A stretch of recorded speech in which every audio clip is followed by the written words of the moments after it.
This is one of the leading stories of the country. Southwest announces it'll require plus-sized passengers. Hey, what do you mean by plus-sized? I don't know. Southwest, please expand. What do you mean by plus size? So Southwest means fat passengers. Southwest, just say it. Don't make us say it. You're saying plus size. We know what that means. It's not just plus size. It's plus multiple sizes. Morbidly obese.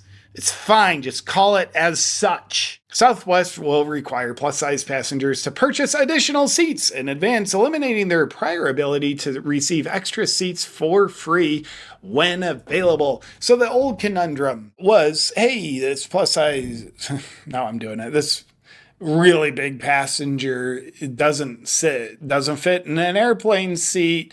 So what most airlines would do is give them a free seat, which means someone is bumped off the flight. That's, I would dare say, not fair to two people. The airline being one, it's like now they're losing money to accommodate someone who is of plus size consideration and the passenger that gets bumped off. And worse yet, the third option is they don't get an extra seat. They don't have to buy an extra seat. The person sitting next to them wears the rest of them on their lap. So as it said, the spillover from plus-size passengers, if it goes into the seat next to them, they're going to have to buy an extra seat. And I'm all for it. It's not fat shaming. It's acknowledging physical reality. If you require 2 airplane seats, you buy them. I'm hungry. I'm going to go get a meal from McDonald's. You know what? That one meal doesn't satisfy my appetite. I actually require 2 meals, but I shall only pay for 1 because I have a large appetite. Accommodate me. That'd be absurd. This whole airline thing, it's absurd that people who want or need 2 seats or 3 seats haven't been required to pay for them the whole time. However, some within the body positivity community are speaking out. Are they taking action? It's not really what they do, but they're speaking out, ladies and gentlemen. This lady, she's an influencer. I've done videos covering her ridiculous content in the past. Her whole shtick is she's very large and she complains about how nobody, restaurants, toilets in hotels, and airlines don't accommodate how big she makes herself get. Here she is. Airlines make their products smaller every year. Then they blame us for not fitting. If your car got smaller every year, wouldn't you be pissed? Seats are getting smaller. Seatbelts are getting shorter. Okay, so the first thing she said, there's some logic here for us to just surf right into. Airplane seats are getting smaller every year. Then rambles, then airplane seats are getting smaller, seatbelts are getting shorter. So airplane seats are getting smaller every year. Are they? Or are they getting smaller relative to you? What do you mean? I mean, you literally get bigger every year. So in the field of relativity in which we reside, it would seem as though an airline seat is smaller when in fact it's the same and you're bigger. So it seems smaller to you. That's not true. They make their seats smaller, in her words, every year. And they do that so they can cram more people into the plane, according to her. She's probably right. These devious airlines, here's what they do, according to her. And I'm just now getting on board with it, and fully on board I am. So every year the airlines, they go to the great expense of taking out all their seats and replacing them with slightly smaller seats. Because they just want to save money. You know, I was online the other day and I stumbled across this video from Chuck Norris. He's in his 80s, but he says he still feels like he's in his 50s. The guy looks insane. It was actually pretty shocking. He had some pretty cool tips in there on what he's doing, including these 3 foods that he avoids like the plague. At first I was kind of skeptical because I was like, well, he's Chuck freaking Norris. He's invincible. Nothing can take him down. But then he explained what he was doing, and it actually made a lot of sense. Then I tried some of his tips. They were super simple and easy, and I'm actually feeling pretty damn amazing now because of them. And at first, I didn't really want to share this info, but then I thought, well, y'all are so loyal to me and what happened for Chuck and what happened for me could also happen for you. But like with anything new, results can vary. But the video I watched is definitely worth checking out. I actually reached out to him and got a special link for my viewers. You can watch the video at chuckdefense.com/JP. That's chuckdefense.com/JP. Make it even easier. It's also linked below. It's a pretty quick watch and it's a game changer, and I'd invite you to check it out for yourself at chuckdefense.com/JP. So they go to this large expense of replacing all their seats with smaller seats so they can save money and they can make more money by cramming more people into an airplane. Ironically, so far though, no matter how much smaller they make their seats, they still have the same amount of people on a plane. 3 people in a row, aisle, 3 people extending the row. Same amount of seats. But I think she's onto something. I don't think she's imagining it. I think she's right. Airline seats are getting smaller. Seatbelts are getting shorter.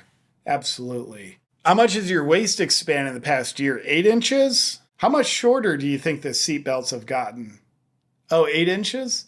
Yeah, it's weird how they keep making the seatbelts shorter in direct proportion to your relative size. So I'm all about personal accountability. Sometimes when I go to a restaurant, I am not satisfied with one meal. Sometimes I have a big appetite, especially if I'm working out a lot. And I've never demanded, like, you did not accommodate me with the meal I purchased. Give me another. Now, if I want more, I will buy more. I like to be self-responsible. I don't expect anybody to accommodate me. I think that's my job and my job alone. Am I wrong? Last thing I will say on this. It's not just Southwest betraying the body positivity community who suffers significant negative effects on their health. Lizzo is betraying them. Lizzo, who's been known as the queen of body positivity, just fat is beautiful and healthy, is now drastically slimming down. And I'm guessing it's not from her work ethic, but I'm glad her doctor's been able to write her a prescription for Ozempic. But Lizzo is very much betraying the body positivity community as much as Southwest has been. And lastly, you have to wonder, what's the solution? We don't want to have health issues. We know the disease statistics that are correlated to obesity are just going through the roof. What is the solution? I don't know, but I can tell you what the solution is not, because I read the New York Times. According to the New York Times, the solution is not exercise. Exercise, it's actually kind of dangerous. And luckily, the New York Times came out just recently. They've done plenty of stuff warning people against exercise and fitness. They just came out with this 100 push-ups and 50 pull-ups in under 10 minutes. What could go wrong? Fitness experts caution against jumping into a difficult routine suggested by RFK Jr. and Pete Hegseth. So this obviously isn't political. It is just based on the science of the New York Times fitness experts cautioning people against difficult routines. I mean, New York Times is getting a little irresponsible. They're implying it might be okay to exercise as long as it's not difficult. Is that beneficial? Not as much. So it's one thing, exercise is not difficult. Like that maybe, definitely talk to your doctor first, but that's maybe okay. But a difficult exercise routine, we're going to caution you against that. What's the difficult thing? Doing squats underwater? No, push-ups, pull-ups. Have you heard of them? They're just dangerous. So New York Times, for people who think exercise, when they're looking to improve their health, their fitness, their body shape, their self-confidence, people who have long looked at exercise and mistakenly believing that for good health, exercise is a safe and effective solution. New York Times says, We know there's only one thing, according to the New York Times, that's safe and effective. And it's not something with dire health consequences like exercise. So do your own research and be aware of exercise. And I would just like to say, thank you, New York Times. And Southwest, the next time I get on your plane and want to just lay down 3 seats to myself because I identify as horizontal, you're going to be hearing from my attorney, making me buy extra seats because I want or need 3 extra seats. Shame on you, Southwest. But I always love your pride displays in the month of June. I love you, Southwest.